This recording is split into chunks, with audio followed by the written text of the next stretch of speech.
We kind of answered the question. Hey there, Internet. Keeve here, and welcome to the Cars and Keeve YouTube channel. And in this video, we're going over a question and a comment that happens all the time on foam cannon videos.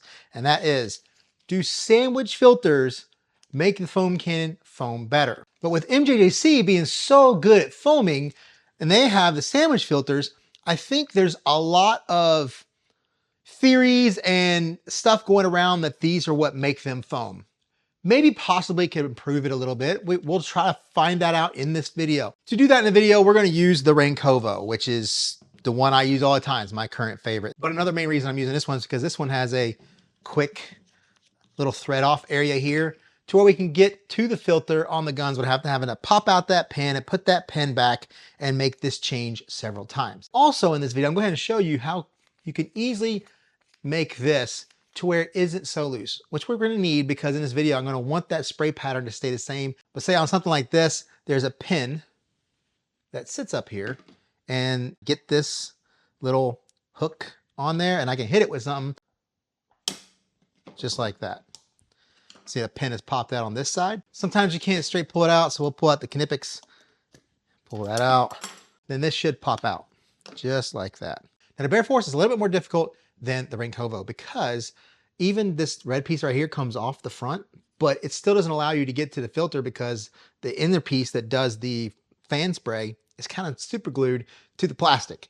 So it's all the way in there. Now I'm gonna bring out my O-ring kit. Love these, very cheap on Amazon, about 10 bucks. And the amount of O-rings you get for stuff around the garage, I use it quite often, but it comes with some tools that are really gonna help with all of this. But in here is a straight piece. That's going to allow me to go through here, go through the hole, and pop out the filter that is now on the floor. As you can see, it's just a big cylinder of stainless steel mesh. Getting that all the way down there and lined up. Now you can use this same tool, but you're going to kind of poke a hole in it. Don't really want to do that. You want to use the tool that has kind of the flat piece like this. And you can go down here and you can kind of help stuff it in there. Or you can use a screwdriver, flathead screwdriver, something like that to make sure it goes in there nice and straight. Now, if we're using the sandwich filters, it's going to be even a little bit more difficult because you have 3 pieces that you have to drop all the way down to this cylinder to get down in there. You put the plastic back on and then put that pin back through. But I'll go ahead and show you that filter. It's the exact same one that's in the Bear Force. That's in almost all of them. But this one's so much easier. You put it right there in the cylinder. You make sure it goes all the way down in there. And then we just screw it on here. Another one of the amazing features is the reason I love the Ryobi so much. But as you can see, it's just a little bit too loose. So we take our pick here that has not just a flat edge, but it kind of curves. Now we're basically loosening up these tabs. So we're going to go through here, get down, and you can see how we've kind of pulled that thread out. When I get it loose to where it stays loose, then we go to the other side. We do the same thing on the other side. Then I leave this one in and I kind of pull them off together. Just like that. One thing to do before you put it back on is you're going to want to take your hook. You're going to put it in here like this and push down on that tab. Not crazy hard, but enough to where it gets pushed back in a little bit. So when you pop it back onto the foam cannon, it's going to lock into place. And here's why it's not tense. You can barely even see it. I'll pop this hook in there. You can see that O-ring right there. Look how large and thin that is. So when it sits in there, it's not even doing anything. So what we're gonna do with our O-ring kit, you can either take a 22 by 26, or you can go with a 17 by 22, which is gonna give you a really good thickness. So this is the thickness I'm talking about. This is gonna fit on there a lot easier. This is gonna stretch, but it's gonna be thicker and it's gonna make it a really tight fit. So we're gonna take that O-ring, we're gonna put it over, and we're just gonna work it all the way down. An easy way is to take your hook, get it to a point, take your finger, and then work that all the way around. And then it should be in your slot there. You can see, now you can see it. It's actually above the ridges and not below them. So now that should give you the tightness you need. Now, one thing to do is if the O-ring is too big, this isn't gonna go on. So it needs to be just tight enough to where you can work this off without pushing the O-ring and then just snap it in place. Just like that. And now, oh yeah, she's actually tighter than the inner assembly, but it just seems all of them are a little loose. And until somebody finds some way to have some kind of clickable locking mechanism, we're gonna have to do this. So each of these kits actually come with a 1.1 orifice. I measured both. They are dead on perfect. So we got the sandwich set. This is basically what comes in the MJJC.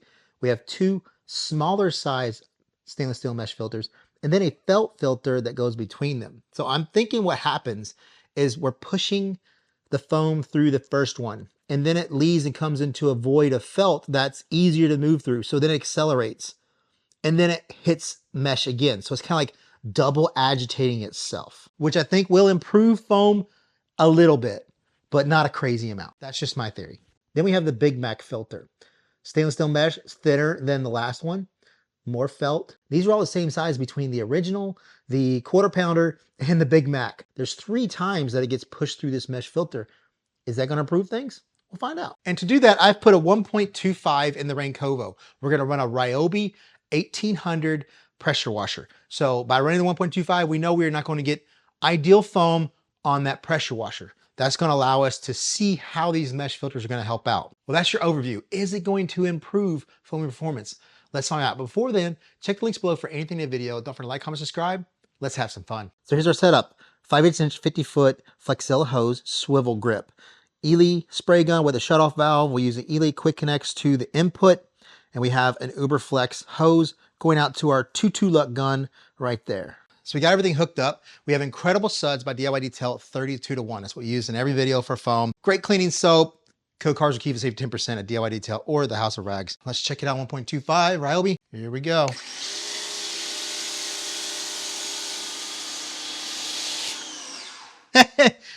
I forget how good the Raincovo foams. We're gonna have to thin something out because, man, and it's got a 1.25 and it's a Ryobi 1800. Well, let's thin out the soap a little bit. So basically just doubled the amount of liquid that was in there. So we've gone from a 32-to-1 to probably about a 64-to-1. Hopefully this gets us a little bit more thinner of a soap.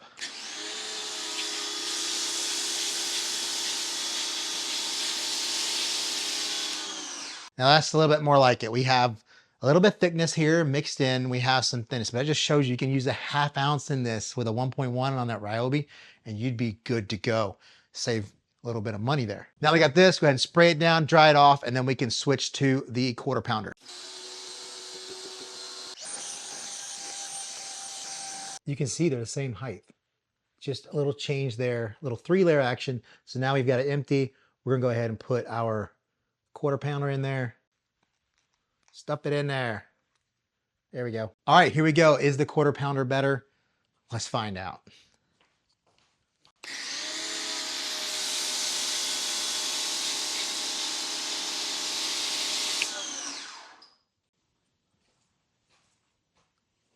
We kind of answered the question. I think it's a little bit thicker. I mean, we did thin out right here, but we didn't get those runners like we did early on that first mixture. We still have our dimpling is kind of here at the bottom. This is a foam pattern that a lot of people like. They don't want thick. But what I always try to say is always try to be as thick as possible because you can dial foam down. You can't dial foam up. Well, with the sandwich filter, you can a little bit. We're now just finally over here getting down. So I think it is a little bit better of improvement. We may have to do a second round just to make sure. There's your comparison on the quarter pounder versus the Big Mac. You see just the difference in the thickness of the stainless steel mesh. This is easiest done like this. And get it all in there. And then stuff it. Well, I'll tell you something I was not expecting.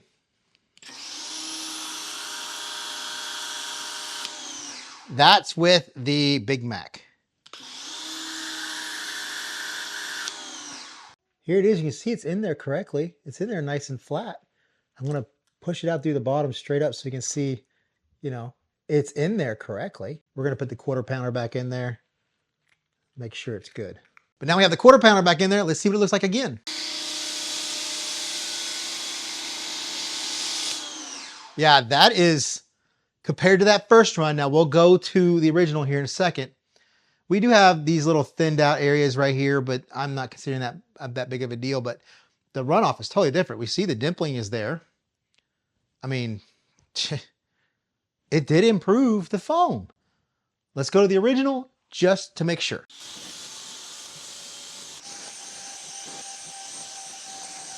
Before we get to the rigid filter, I want to show you something I think is the problem. So as you can see, this is the original. This is one of the quarter pounders. You can see the mesh is a little bit looser. Now check these out. Now see how much shinier the edges are? This is really compact. Like they really push this down. I think that is having a hard time getting through this filter. Like it's way too compacted. Look at it. See if you can see the difference. See that? See the shininess on the edge versus, see that? See all the open pores?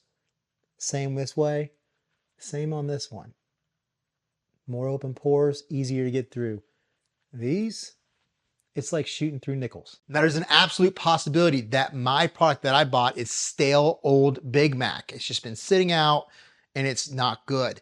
And maybe the other ones are better. Maybe the pores are a little bit better on the other ones, but I'm not gonna go looking. If MJC thought that the sandwich was the best way to go and a 5-piece, they would have done a 5-piece. But everybody's just copying what MJC does. To make that foam just a little bit better, they do little things, but the soap dilution is the main reason. Now, this is the original is back in here, so we can kind of show you.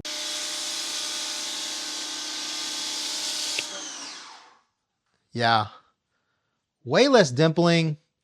I mean, it's, you know, there's way more thinness here. Is it crazy amount difference? No.